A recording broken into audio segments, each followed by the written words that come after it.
à tous et bienvenue dans notre édition régionale. Voici nos principaux titres. La progression inquiétante.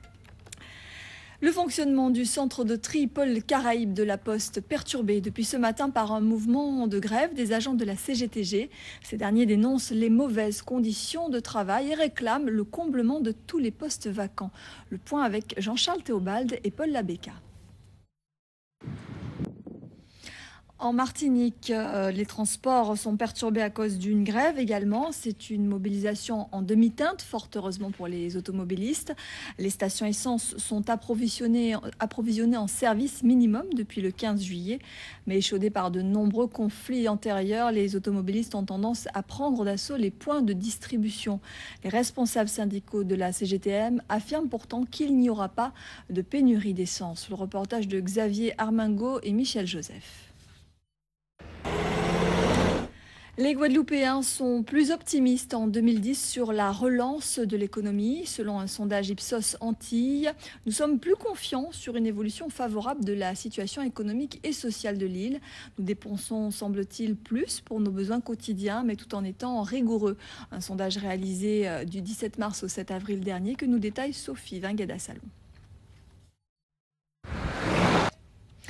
Olivier Ramassamy a dérivé pendant 20 heures au large de la Guadeloupe et il s'est égaré en mer alors qu'il revenait d'une journée festive aux Saintes. Cet incident qui aura mobilisé d'importants moyens de recherche rappelle la nécessité de prendre toutes les précautions lorsque l'on s'aventure en mer car l'océan réserve aussi des surprises aux habitués. Histoire d'un rescapé recueilli par Yasmina Lizard et Michael Bastide. Vous les avez sans doute déjà croisés, des bus customisés. Le phénomène ne cesse de prendre de l'ampleur, c'est la publicité mobile. Ces bus qui circulent sur les routes du département parés d'enseignes, on appelle ça le total covering. Jérôme Bouékas et Jean-Marie Mavounzi ont voulu en savoir plus sur cette nouvelle stratégie commerciale. Voyez leur reportage. Pour les chauffeurs, il n'y a pas grande différence entre un bus et un autre, puisqu'à l'intérieur, ils sont identiques. Cela dit, ça plaît aux passagers et c'est bien là l'essentiel. C'est très communicatif. La publicité mobile, un phénomène qui devrait encore s'intensifier. Santé à Saint-Martin, la situation est explosive. Le sida retrouve une sinistre vigueur. Un reportage que l'on verra finalement dans une prochaine édition, peut-être. On parle quand même santé avec la dengue qui s'est généralisée à l'ensemble du département. L'épidémie qui au début restait concentrée sur certaines zones géographiques touche maintenant toutes les communes de l'île. La maladie avait progressé lentement mais touche à présent un nombre plus important de personnes et de façon accélérée. La situation est donc préoccupante. Le niveau atteint est comparable à la grosse épidémie de 2007. Le point avec Yasmina Lizard et Michael Bastide. 3 ans. Et 5 personnes sont déjà décédées de la maladie en Guadeloupe et en Martinique. Un 6e cas reste à confirmer. Le point avec Cécile Mar et André Kionkion de Télémartinique. Le parc floral et animalier de Vallombreuse se transforme en CLSH pour les vacances. Le site qui habituellement reçoit beaucoup de touristes accueille pendant ces 2 mois des enfants âgés de 3 à 12 ans en moyenne. Le parc de Vallombreuse propose des animations pédagogiques, mais le petit plus, c'est le cadre et les animaux de la ferme qui font la joie des enfants. Ambiance avec ce reportage de Patrice Gonfier, Barbara Lefebvre et Daniel Kera. Musique avec le coup d'envoi hier soir de la 3e édition du Festival international du Zouk à Petit-Bourg. Le concours de prestations en live qui constituait le clou de la soirée inaugurale n'a pas eu le succès escompté auprès du public. Plusieurs groupes inscrits à cette manifestation off ont déclaré forfait. L'organisation pour sa part a été dans l'obligation de revoir ses ambitions à la baisse. Avant de nous entretenir avec Mehdi Custos qui est notre invité, je vous propose de voir ce reportage de Paul-Henri Skoll et de Ludovic Guédu. Et Mehdi Custos est notre invité. Bonsoir, merci d'être avec nous. Bonsoir. Alors le festival du Zouk, le FIZ, est né d'une volonté de rassembler tous les amoureux de cette musique. Cela manquait selon vous dans le paysage culturel guadeloupéen ?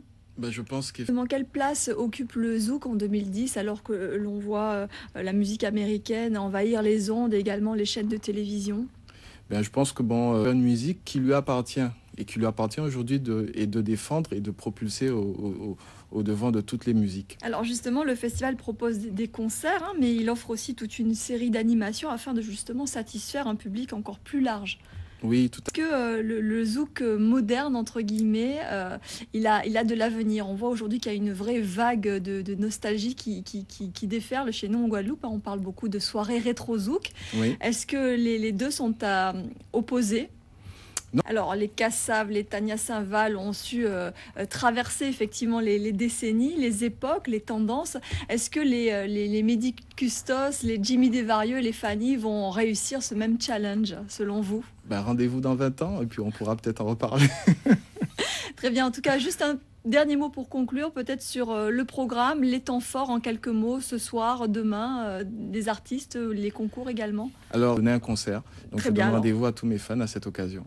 D'accord, rendez-vous donc avec votre public jeudi soir au Festival du Zouk qui se tient à Petit-Bourg.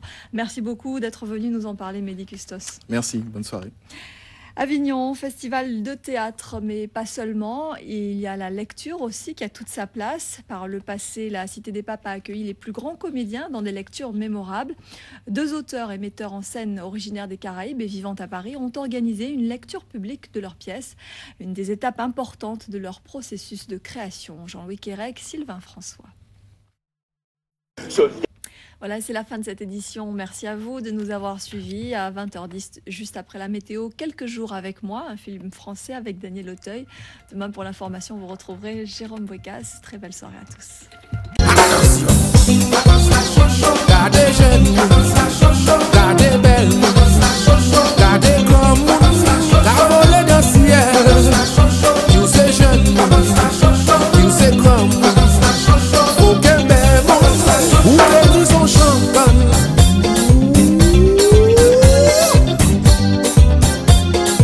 We day.